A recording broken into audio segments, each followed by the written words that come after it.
मुंबई से इस वक्त की बड़ी खबर आपको देते हैं। निर्दलीय सांसद नवनीत राणा और उनके निर्दलीय विधायक पति रवि राणा को कुछ देर के बाद आज कोर्ट में पेश किया जाएगा। इस वक्त की बड़ी जानकारी, कल उनकी गिरफ्तारी हुई थी, फिर रात भर उनको पुलिस थाने में ही रखना पड़ा था। हालांकि लगातार वो शिवसेना के ऊपर निशाना साधते हुए नजर आई और मुख्यमंत्री को लेकर भी तमाम तल्ख टिप्पणी नवनीत राणा की ओर से की गई थी। बीजेपी भी पूरे मामले में कूद पड़ी है। बीजेपी की ओर से भी उद्धव सरकार की इस कार्रवाई को बिल्कुल गलत बताया गया है। ठाणे से पंकज उपाध्याय हमारे संवाददाता जुड़ चुके हैं, विद्या भी हमारे साथ मौजूद हैं। सबसे पहले पंकज, आपका रुख करते हुए कितनी देर में कोर्ट में पेशी के लिए लेकर आया जाएगा, किस तरह की जानकारी मिल रही है? देखिए, बताया जा रहा है कि करीब 11 बजे राणा दंपति को पुलिस स्टेशन से निकालकर हॉलिडे कोर्ट की तरफ ले जाया जाएगा। लेकिन कल जो हाई वोल्टेज ड्रामा हुआ था उसका हमने देखा कि किस तरीके से हाई वोल्टेज ड्रामा खत्म हुआ था जब राणा दंपति को गिरफ्तार किया गया था। लेकिन उसके बाद से मुंबई में बहुत ज्यादा राजनीति गर्म हो चली है। भारतीय जनता पार्टी का कहना है कि राज्य में लॉ एंड ऑर्डर सिचुएशन बिल्कुल चरमरा गई है और जिस तरीके से राणा दंपति को गिरफ्तार किया गया है वो तो काफी इमेच्योर पॉलिटिक्स नजर आती है। साथ ही साथ एनसीपी का कहना है कि ये पूरी एक साजिश है जिससे राज्य में राष्ट्रपति शासन लगाया जाए।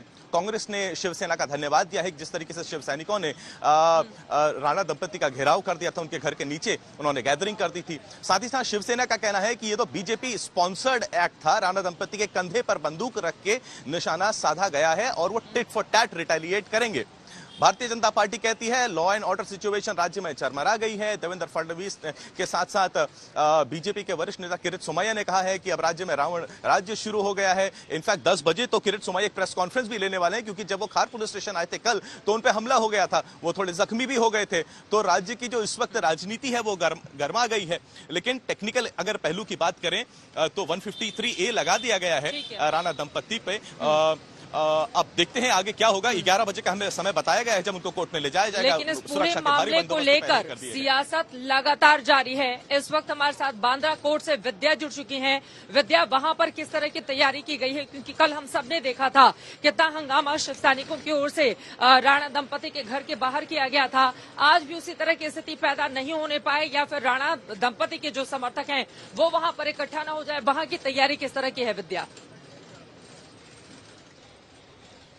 जी बिल्कुल, यही वजह है कि बैरिकेड्स आप देख लीजिए, तमाम बैरिकेड्स मुंबई पुलिस के अधिकारी लगा रहे हैं। कोशिश इनकी यही है कि जो लोग जिस तरह से उन्होंने देखा, देखिए सड़क के उस पार भी बैरिकेड्स लगाया जा रहा है, इस तरफ भी कई तमाम बैरिकेड्स लगाए गए हैं। तैयारी पूरी इसी बात की है कि यहाँ पर जिस तरीके से भीड़ भाड़ जो देखा गया था पहले वो इस वक्त अदालत के सामने ना हो और यही वजह है कि इस वक्त आप देख लीजिए बैरिकेड्स लगा रही है मुंबई पुलिस की। तैनाती भी ज्यादा हो रही है।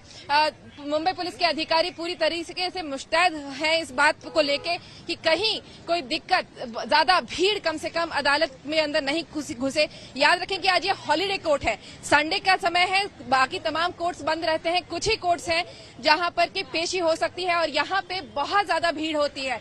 वैसे ही अदालत में भीड़ हो और उसके ऊपर से आप सोचिए अगर बहुत ज्यादा लोग इकट्ठे अगर समर्थक आ जाएं तो ज्यादा भीड़ होने से ज्यादा दिक्कतें हो सकती हैं।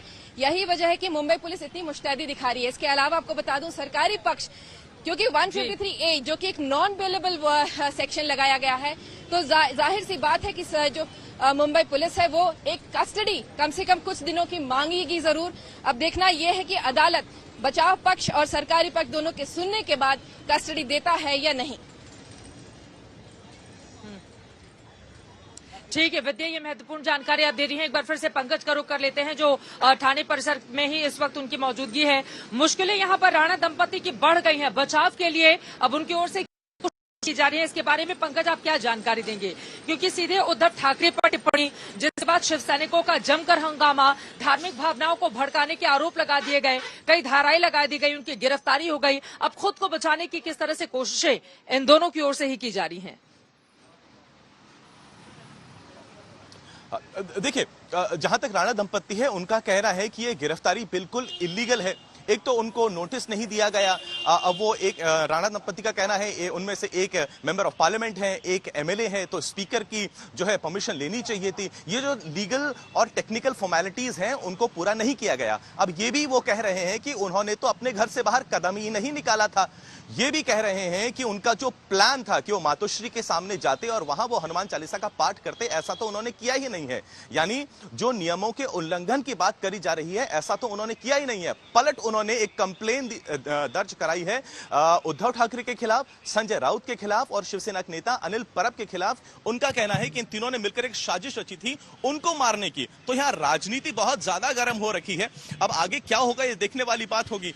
लेकिन दूसरी तरफ शिवसेना का कहना है कि ये प्लान्ड कंस्पिरेसी है। मुंबई पुलिस का कहना है कि law and order out of hand ना जाए, इसलिए पहले ही उनको एक नोटिस दे दिया गया था और उन्हें साफ बता दिया गया था कि अगर लॉ एंड ऑर्डर सिचुएशन होती है तो उसके लिए जिम्मेदार वो खुद होंगे। अब यहां राजनीति इसलिए भी आ गई है क्योंकि कल ही रवि राणा ने कहा था कि उनकी महाराष्ट्र के पूर्व मुख्यमंत्री देवेंद्र फडणवीस से बात हुई थी फोन पर, जिसके बाद उन्होंने यह फैसला लिया था कि अब वो अपना आगे का जो विरोध है वो दर्ज नहीं कराएंगे, क्योंकि प्रधानमंत्री नरेंद्र मोदी आने वाले हैं, एक प्रोग्राम में शामिल होने वाले। तो जहां एक टेक्निकल पहलू है उसमें राजनीति भी हावी हो गई है। और कल शाम से ही हमने देखा है कि किस तरीके से हर एक राजनीतिक पार्टी ने यहां पर टीका टिप्पणी करी है। बीजेपी ने तो साफ तौर पर कह दिया है कि लॉ एंड ऑर्डर राज्य में चरमरा गया है। दूसरी तरफ महाराष्ट्र के होम मिनिस्टर ने कहा है ये तो बड़ी साजिश है, साजिश राष्ट्रपति शासन लगाने की। जी